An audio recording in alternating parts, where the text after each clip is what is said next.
ظلم و ستم کی داستان اور مکمل بائیکاٹ۔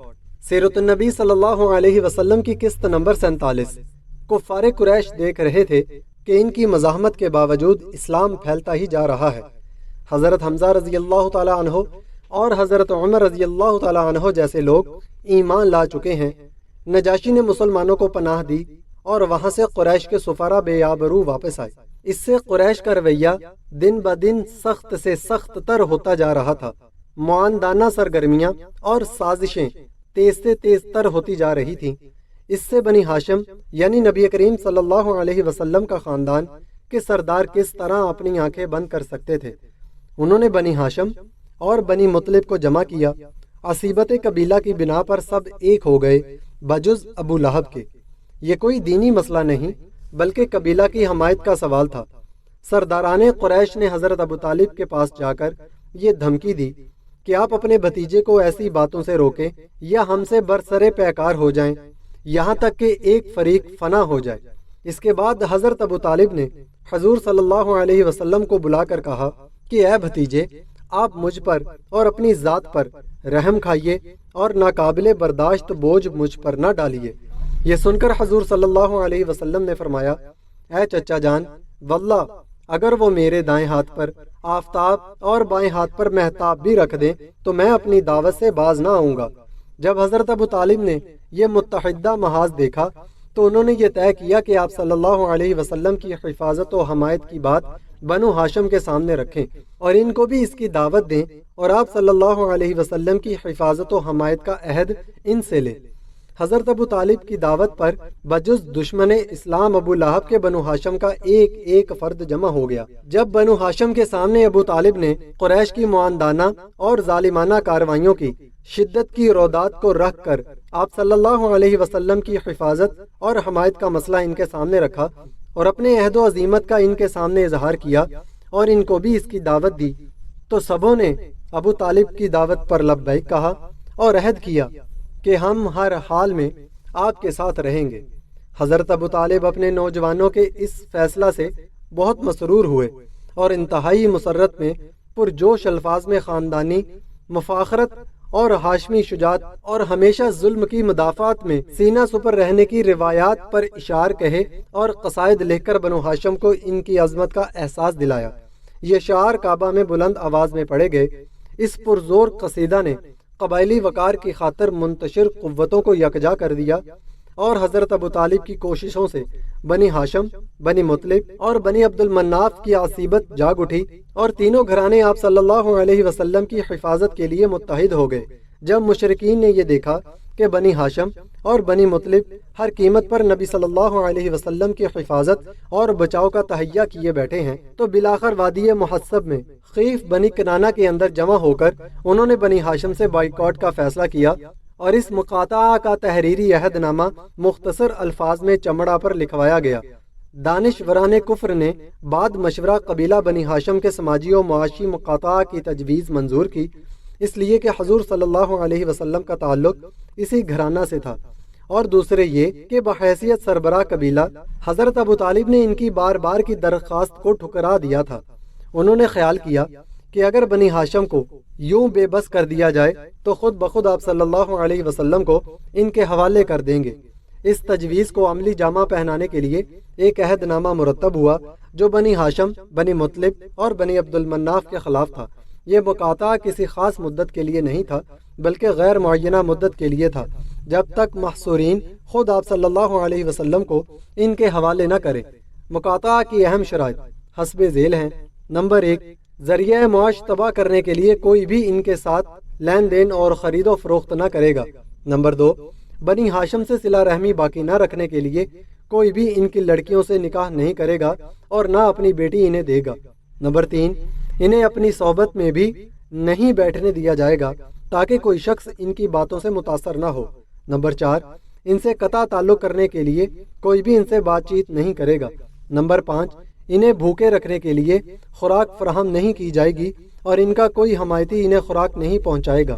نمبر 6، سب لوگوں نے روابط ختم کرنے کے لیے انہیں بازاروں میں گھومنے پھرنے نہیں دیا جائے گا۔ مشرکین نے اس بائیکاٹ کی دستاویز کے طور پر ایک صفیحہ لکھا جس میں اس بات کا عہد و پیاں کیا گیا تھا کہ وہ بنی ہاشم کی طرف سے کبھی بھی کسی صلح کی پیشکش قبول نہ کریں گے، نہ ان کے ساتھ کسی طرح کی مروت برتیں گے جب تک کہ وہ رسول اللہ صلی اللہ علیہ وسلم کو قتل کرنے کے لیے مشرکین کے حوالے نہ کر دیں۔ بہرحال یہ عہد و پیمان طے پا گیا اور صفیحہ خانہ کعبہ کے اندر لٹکا دیا گیا۔ اس کے نتیجے میں ابو لہب کے سوا بنی ہاشم اور بنی مطلب کے سارے افراد خواہ مسلمان رہے ہوں یا کافر سمٹا کر شب ابی طالب میں محبوس ہو گئے۔ یہ نبی صلی اللہ علیہ وسلم کی بعثت کے 7ویں سال محرم کی چاند رات کا واقعہ ہے۔ قریش مکہ کے سماجی مقاطعہ کے بعد حضرت ابو طالب مجبور ہو کر بنو ہاشم اور بنی مطلب کی حفاظت کی خاطر پہلی محرم 7 نبوی کی شب کو تمام خاندان بنی ہاشم کے ساتھ بجز ابو لہب کے کوہ ابو قبیس میں واقع گھاٹی شب ابی طالب میں پناہ گزین ہو گئے۔ گھاٹی کو عربی میں شب کہتے ہیں۔ کوہ ابو قبیس میں کئی گھاٹیاں تھیں، جیسے شب مطلب، شب بنی ہاشم، شب بنی اسد، شب بنی عامر، شب بنی کنانہ وغیرہ۔ یہ شب بنی ہاشم کی موروثی ملکیت تھی۔ اس وقت بنی ہاشم کے سردار ابو طالب تھے، اس لیے یہ گھاٹی انہی کے نام سے شب ابی طالب کہلانے لگی۔ آج کل شب ابی طالب مکہ کے بازار سوق اللیل کے مقابل ایک بستی ہے جو اطراف کی 3 گھاٹیوں کے درمیان ہے۔ اسے محلہ ہاشمی بھی کہتے ہیں۔ مولد النبی صلی اللہ علیہ وسلم، مولد علی رضی اللہ تعالی عنہ اور دار خدیجہ رضی اللہ تعالی عنہ اس شب میں واقع ہیں۔ اسے شب علی رضی اللہ تعالی عنہ یا شب بنی ہاشم کہا جاتا ہے۔ اس محصوری کے زمانے میں تمام محصورین مصائب و آلام کا شکار تھے۔ کھانے پینے کی چیزوں کا ذخیرہ چند مہینوں میں ختم ہو گیا۔ قریش مکہ کے بائیکاٹ کے نتیجے میں غلے اور سامان خرد و نوش کی آمد بند ہو گئی، کیونکہ مکہ میں جو غلہ یا فروختنی سامان آتا تھا اسے مشرکین لپک کر خرید لیتے تھے، اس لیے فقر و فاقہ کی نوبت آ گئی۔ ان کے پاس بمشکل ہی کوئی چیز پہنچ پاتی تھی، وہ بھی پس پردہ بھوک سے بلکتے ہوئے بچوں اور عورتوں کی آوازیں جس گھاٹی کے باہر سنائی دیتی تو قریش سن سن کر خوش ہوتے تھے۔ جب رسول اللہ صلی اللہ علیہ وسلم اور اسلام کی خاطر تمام معصورین یہ بائیکاٹ برداشت کر رہے تھے، احادیث میں جو صحابہ کی زبان سے مرکوز ہے کہ ہم تلخ کی پتیاں کھا کھا کر بسر کرتے تھے، یہ اسی زمانہ کا واقعہ ہے۔ حضرت سعد بن ابی وقاص رضی اللہ تعالیٰ عنہ کا بیان ہے کہ ایک دفعہ رات کو اونٹ کا سوکھا ہوا چمڑا ہاتھ آ گیا، میں نے اس کو پانی سے دھویا، پھر آگ پر بھونا اور پانی میں ملا کر کھایا۔ ام المومنین حضرت خدیجہ رضی اللہ تعالیٰ عنہ نے جو ناز و نعم میں پلی پڑی تھی لیکن ہر طرح کی مصیبت اور فکر و فاقہ برداشت کیا، اور حضور صلی اللہ علیہ وسلم کی غم گساری اور مسلم خواتین کے لیے ایک بہترین مثال چھوڑ گئیں۔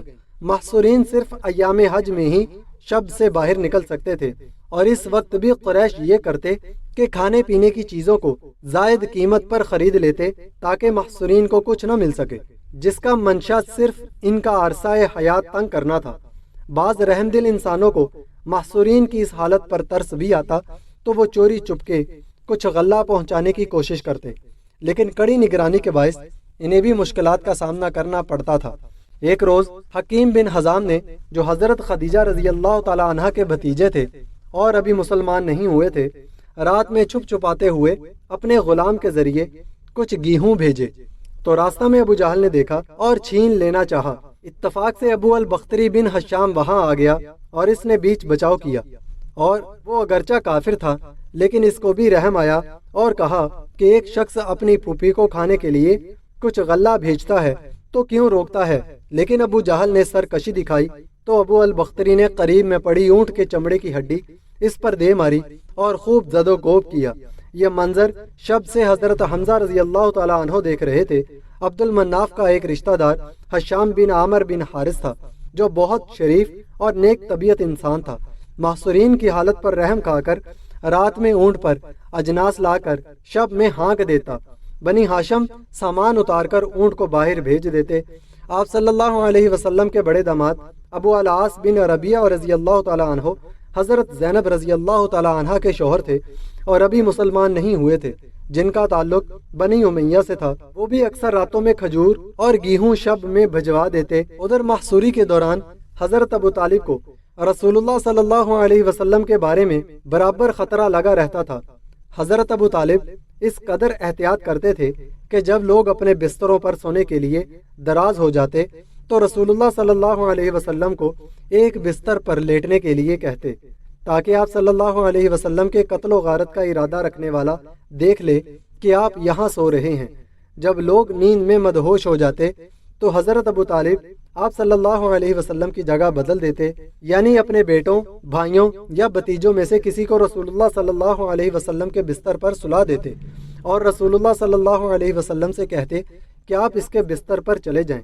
اس محصوری کے باوجود رسول اللہ صلی اللہ علیہ وسلم اور دوسرے مسلمان حج کے ایام میں باہر نکلتے تھے اور حج کے لیے آنے والوں سے مل کر انہیں اسلام کی دعوت دیتے تھے۔ اس موقع پر ابو لہب کی جو حرکت ہوا کرتی تھی اس کا ذکر پچھلی اقساط میں آ چکا ہے۔ ناظرین گرامی، اگر آپ کو سیرت النبی صلی اللہ علیہ وسلم کا سلسلہ اچھا لگا، ویڈیو کو لائک کریں، چینل کو سبسکرائب کریں تاکہ ہم اس سلسلے کو جاری رکھ سکیں، اور سیرت النبی صلی اللہ علیہ وسلم کی تمام اقساط کو ایک کلک پر دیکھنے کے لیے اوپر دیے گئے پلے لسٹ کو کلک کریں۔